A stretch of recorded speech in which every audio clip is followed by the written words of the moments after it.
This might be one of the greatest fights in Japan, probably the greatest fights that I've ever seen personally. A fight that I believe is going to change the the future of boxing, 100%. Um, I wish I was in Japan. I wish I was at the Tokyo Dome with the 55 plus thousand screaming fans to see history in the making. I'm going to be talking about two fighters who put their heart out or their hearts out on the line and to not only entertain the masses, but but to fight for supreme legacy. Welcome back, guys. Welcome to Duality 7X. I'm your host Shiraz. Apologize, might seem a little off, a little tired. The fight card started at 3 a.m.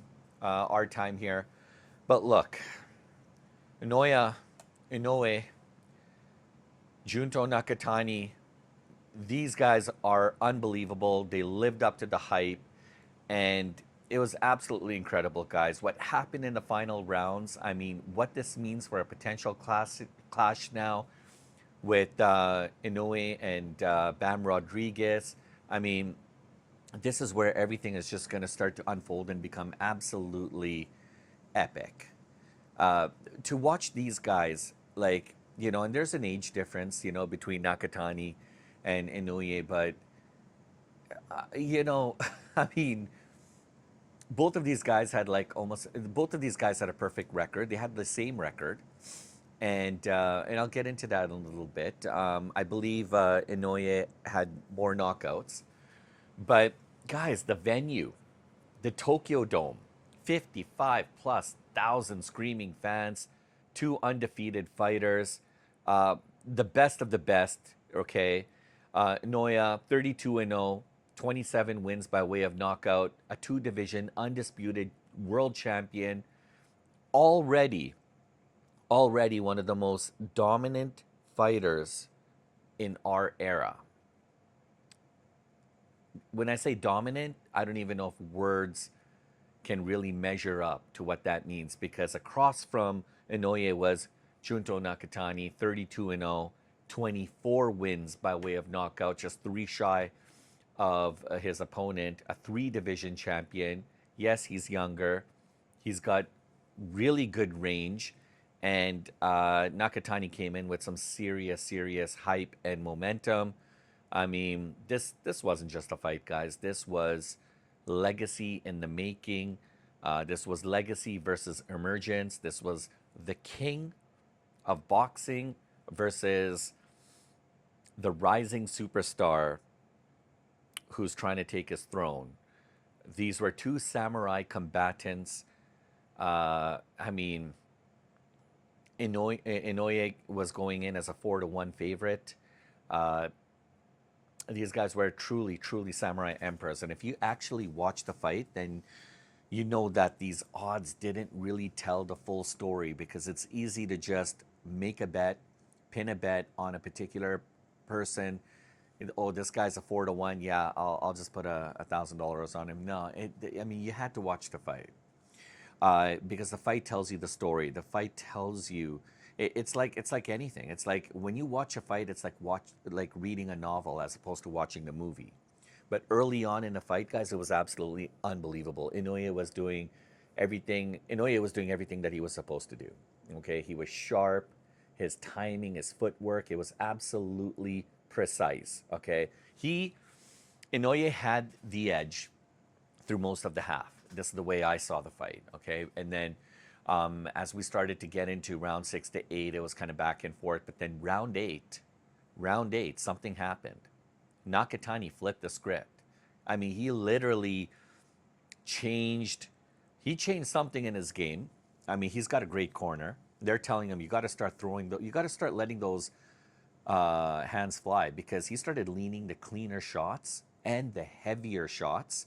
The kind that don't necessarily just score points, but the kind of shots that actually make you start to rethink, oh my gosh, are we seeing a change, a shift in momentum perhaps?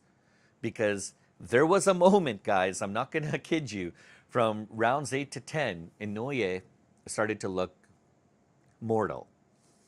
Uh, Nakatani was coming on hard, round 8, and he had a smile on his face. And I mean, that rounds 8 to 10, that was probably Nakatani's best work of the fight. He had the momentum. He had amazing confidence for this young fighter. I mean, you could feel the shift, okay, happening in real time. You know, fans are getting crazy. They're getting excited. There was something in the air that was like, oh my gosh, something is happening. Inoue might actually be in trouble. Yeah, I was like, I stood up for those rounds. I stood up from round 7 to round 12. I was standing on my feet watching this fight. Have you guys ever done that? Huh. I mean, it started to get deeper than just the action, guys. It was absolutely intense. I mean, there were times you could cut the air with the knife. There was so much tension, right? I mean, what we saw was the first real sign that Inoue can be pushed at this level. Not beaten, but tested. And guys, he was tested. Uh, I had him winning this fight. To me, that's kind of what mattered. But I watched this fight and have such a newfound respect for Nakatani. Unbelievable. Look, when you're the face of a division, okay, and then when you're the guy that starts to become the future plan, or the future face, you're going to have an unbelievable showdown. And guys, look, when these guys fought, they fought with such they had such respect for one another. I mean, to the point where even the commentators, the color commentators, a few times had to mention that these guys were just very, very noble and humble with one another. And that tells you a lot about these fighters, because these aren't just great fighters, these are elite fighters. Now, aside from the camaraderie, which I loved, Nakatani and Inoue, they delivered a performance that is going to be talked about for a long, long time. Inoue did mount the pressure, as I mentioned before. Nakatani started to come on strong, landing cleaner, the heavier shots. He did look a little bit stronger, to the point where some of those shots did look like they were hurting. And I mean, but Inoue kept coming back. He kept coming back. And that's what separates champions from, like, real champions, okay?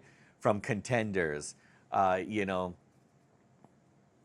I was just blown away. Rounds 6 through 12 were unbelievable, guys. Let me get to round 12. Let me get to round 12, okay?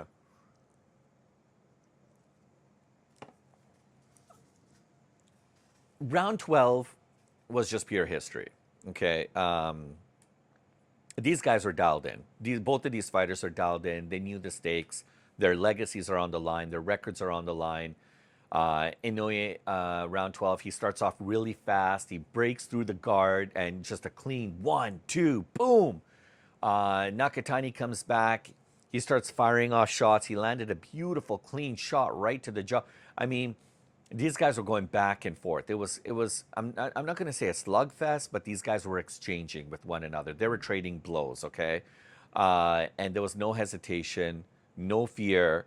Inoue, I believe, landed a beautiful, brutal, like, hand right in the middle of a combination, and it shook up. You could tell it shook up Nakatani, but Nakatani had his guard pretty tight as well too, and there was a point there where you could feel that Inoue started to get comfortable again. He started to get his footing back in order, and then there was a cut on Nakatani, and that cut started to kind of change things a little bit for him.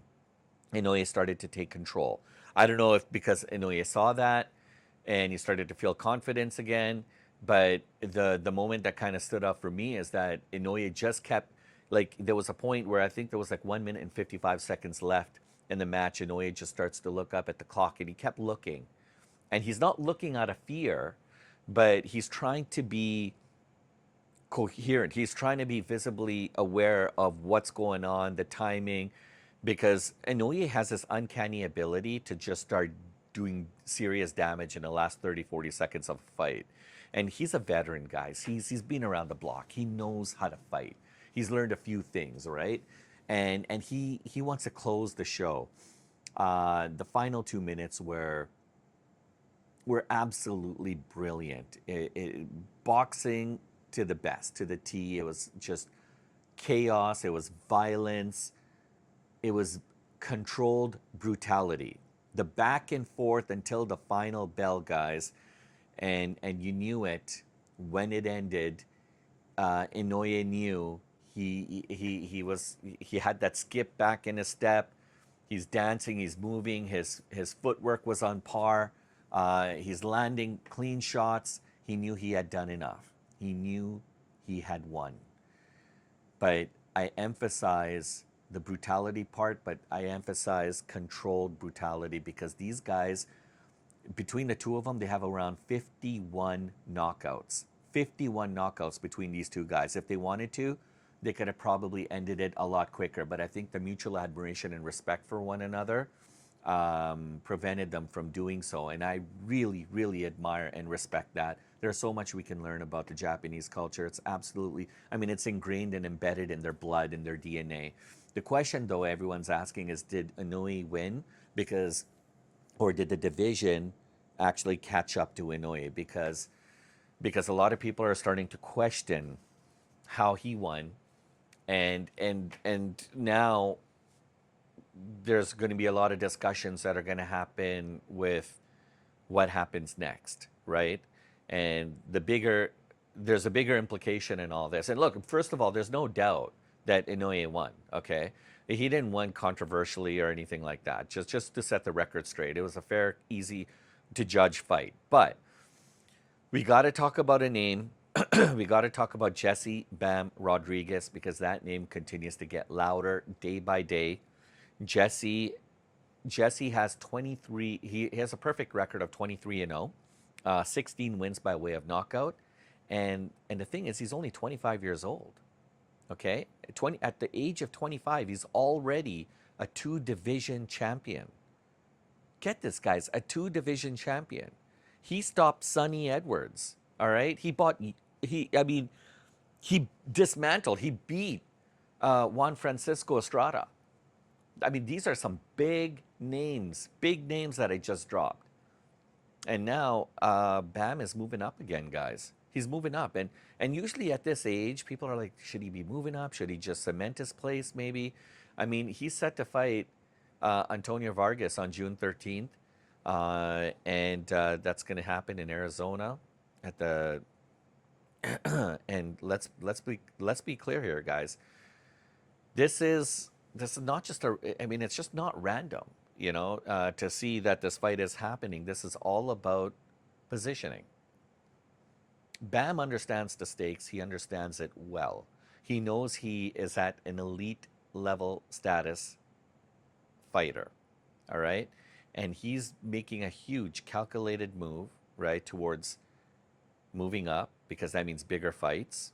Bigger fights equate to bigger money, bigger paydays. And that hype in itself is really going to help him cement his legacy a lot quicker than him having to wait around another 20 years to do it. Already at the age of 25, he's accomplished so much. And then when you look at where boxing on the grid is right now as a whole, I mean, everything is lining up for a super fight, a super mega fight. Inoue versus Bam Rodriguez is the fight that a lot of people are talking about, guys. A lot of people want to see it. We're not just talking about a fight, we're talking about a crossover moment that is going to shock and rock the world. This is where the land of the rising sun, Japan, is going to meet the US market head to head. Technical boxing brilliance, in-ring IQ at its highest level versus explosive power, youth versus experience. I love it, guys. I love it. And the reality in all this is that this fight is likely 2 to 3 years away, unfortunately. But if he can meet in the middle, I think that might be much better, considering that Nakatani is getting Nakatani, Inoue is getting up there in age. All right, but both of these guys still have a little bit of business. I mean, especially Inoue still has some business to handle. That's for certain. Okay, he just went through a super fight with Nakatani, a super fight, guys. He beat Nakatani, somebody who's kind of like his mirror. And there's a lot of wear and tear that I'm sure that comes out of these fights, that the training and everything, and all of this matters. All of this is important. Meanwhile, Bam is still trying to build his frame at a higher weight class. You know, he's not. I mean, when you think about Jesse, I mean, he still hasn't grown into 118, right? So let alone 122 pounds. So let him get there. Let him maybe have a fight or two, or at least a fight. And maybe this fight, June 13th, maybe we'll see what happens, right? But I mean, question I think a lot of people are going to ask is, who's got the edge? Who's got the edge? Because if we're being completely honest right now, Inoue, sorry, he'd still be my favorite in this fight. Okay, he's got the power, he's got the precision, the timing. He's got such finesse that goes. It reminds me of Muhammad Ali. Muhammad Ali had a lot of experience. He had the weight, you know, but he hit hard. He had a lot of power, but he did it with such class and such finesse. It's hard for a lot of heavyweights like Muhammad Ali to be able to reciprocate that. But guys like Inoue, I mean, like for at the bantamweight level, he did unbelievable, guys. I mean, and to fight Nakatani, wow, like this such a dangerous fight, guys. But if Bam can bring the same kind of pressure with this technical style, you've got a very, very real fight. It's going to be hard to call in advance. I'm wondering if you're still going to get the same kind of betting odds, the 4-1, like Inoue had going into his fight against Nakatani tonight. I don't know. But one thing's for certain, Bam's for real, Inoue is for real, and what makes me super happy is Junto Nakatani proved to the world that he belongs at the elite level on that platform in front of the entire world. And this is why this fight mattered so much, because you didn't just see a one-sided fight. You saw the current king of boxing taking on the future of boxing. This is my opinion. I think Nakatani is definitely the future of boxing. We're moving into a whole new era of boxing, okay? And what used to be dominated by the heavyweights, now it's being dominated by smaller weight classes, and they're starting to headline global events. You had Riyadh season on the trunks of Inoue. You had His Excellency Turki Al Sheikh there. You know, I mean, guys, the skills, the technical aptitude and abilities that these fighters were able to exemplify today at the highest level. I mean, these guys are unbelievable. Japan should be so proud that they have two of the best fighters in the world. And neither of these guys, I mean, it's fun to be a unified champion. It is. But the belts don't matter. At a certain point, it doesn't matter. I can't speak on behalf of Nakatani. Inoue has been a unified champ for quite some time. But Inoue is chasing legacy. Okay? And he had something to prove tonight. With this perfect, unblemished record, all right? He proved to the world that he doesn't just fight B-class fighters, or, you know, he's playing it safe as he starts to get older. He's 33 years old, guys. He showed that he can survive, he can adjust, he can fight under, you know, heavy pressure.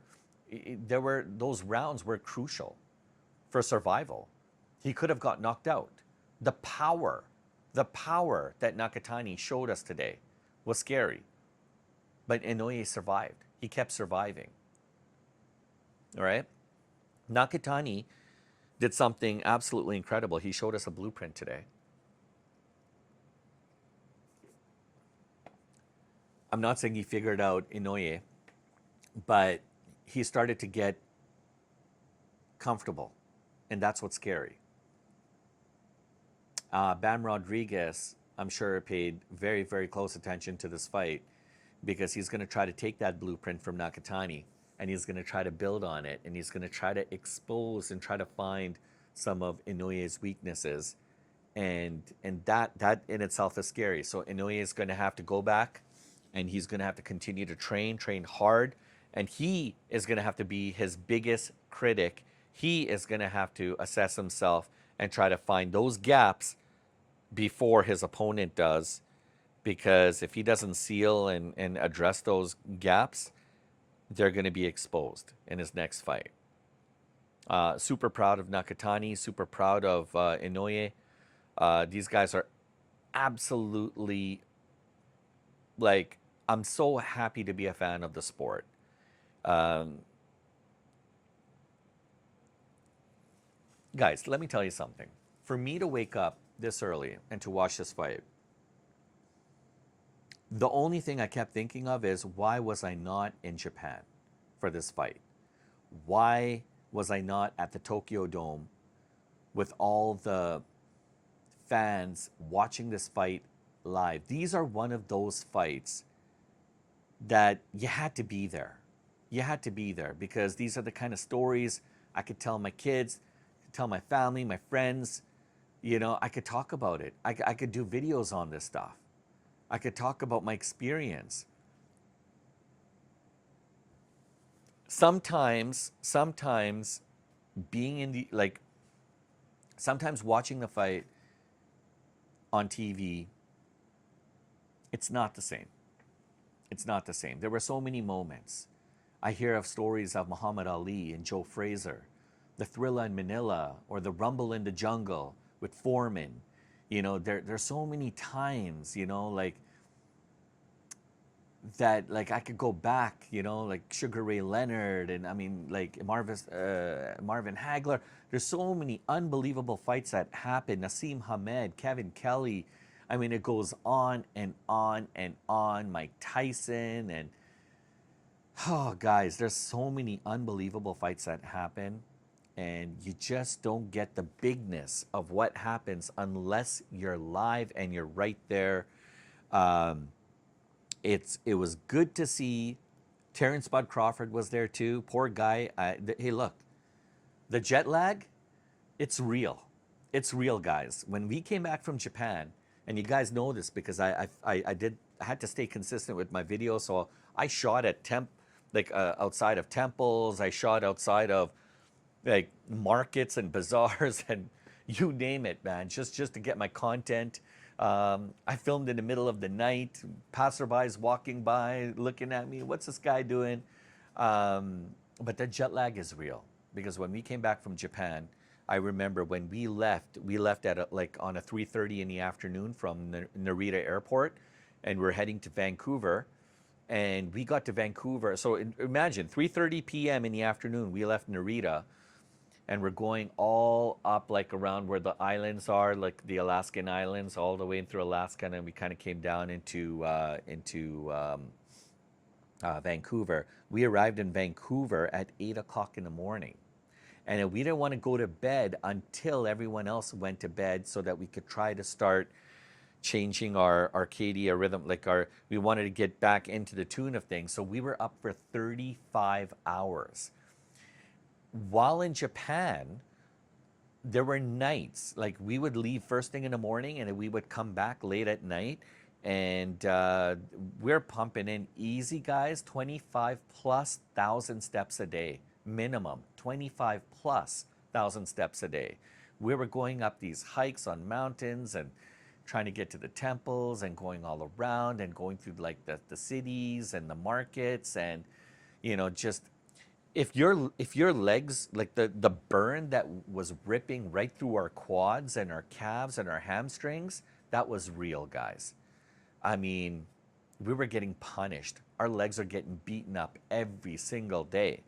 and we would take the trains in between to try to get from one place to another. And just standing sometimes, guys, hurt. It hurt a lot. But if we're moving, it was better. I had to constantly be moving my legs.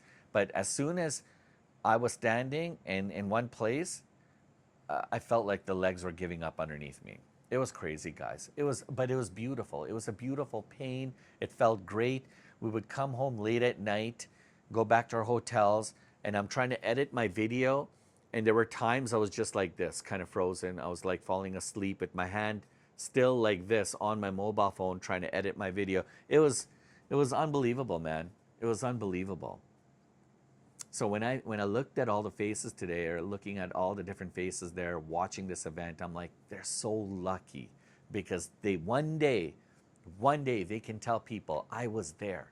I was there, history in the making, to watch two of the biggest fighters on the planet, two of the biggest fighters in boxing, in combat sports, with their putting their perfect records on the line, all the belts on the line, all the glory, everything, knowing that only one of those two will come out with the perfect record and the W, the victory.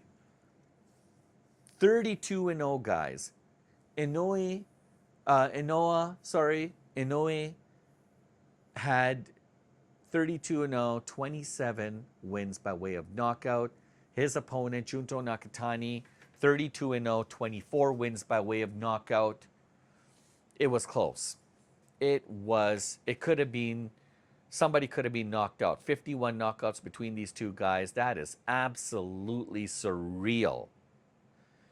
And with the product of talent that comes out of Japan these days, like, I mean, with just these two guys, and then, oh man, there's so many.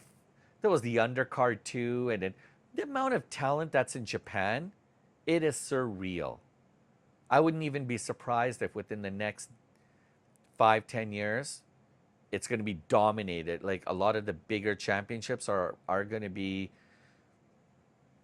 in Japan, guys. A lot of those titles are going to be right in Japan, because they've got some incredible talent coming up. Anyways, guys, I think I talked your ear off. I wanted to kind of, share that, like, inside with you guys, and just my experiences. Japan's such a beautiful country. I would 100% encourage anyone to go. If you haven't already, go to Japan. Go to Japan. It's beautiful. I mean, from there you can even take a boat to Busan, or you can see all the different beautiful areas. There's Nagoya, there's Kaido, there's like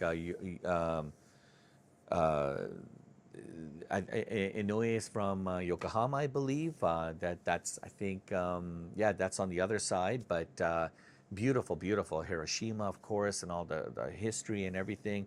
And then if you can, there's Korea, and then just a little bit south you got China. Shanghai's close by, Hong Kong, Thailand's there, the Philippines. I mean, it's a whole. I mean, the amount of history and culture that's in that area, it's absolutely incredible, guys. But look, I want to hear your thoughts. I want to hear your comments. You tell me, what do you guys think? Did you guys watch this fight? Do you guys even care? And what do you guys think?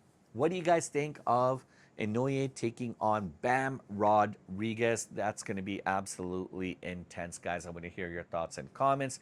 Please don't forget to smash the like and subscribe and hit the notification so you guys never miss a beat. You could hype this video, guys. If you hype this video, it helps us out with the algorithm. I would love for this video to get out there to as many people as possible, just to even hear my experiences in Japan.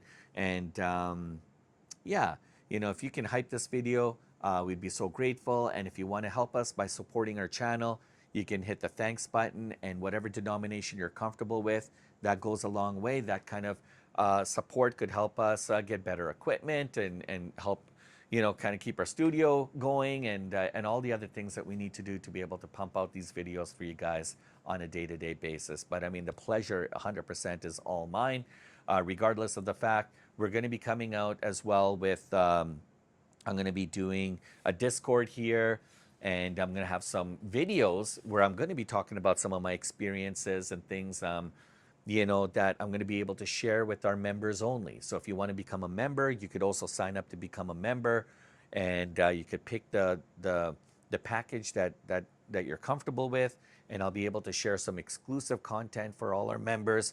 And I've got some giveaways as well too. I'm going to be giving away some really cool things to our members. We've got a store as well if you guys like some of the Duality 7X merchandise. I rock some of this stuff, guys, in Japan. People in Japan were asking me, this is really cool because I have the Duality 7X, boxing, MMA, all in Japanese. And that's a Shogun t-shirt that I have for sale right now on the store. So you can, right in the description, you can see the store there. Click on it, and you'll love the shirts. I think they're absolutely incredible. And yeah, we've got a lot of exciting things coming up, guys. So I'm just happy to share it with you. So feel free to chime in, and if you guys have any ideas of videos, please let me know. I would be more than happy to do a video. And if there's a video that you guys are recommending that I do, I'll do a shout out for you guys. All right, so YouTube thinks you guys will really like these 2 videos, and I think they're right. I 100% agree. Watch these 2 videos, guys. I think you're going to be really, really happy. Thanks for sticking around, and I look forward to catching you guys in tomorrow's video. Oh, by the way, guys, UFC Fight Night, Perth, Australia. JDM, guys, versus Carlos Pradas was absolutely fire. I can't wait to talk about that, guys. Anyways, guys, enjoy the rest of your night. We've got a big fight tonight. Can't wait to talk about it, guys. This is fight weekend. Anyways, there's lots of fights. So anyways, you guys go on now. I think I've talked enough. I'll see you guys in tomorrow's video.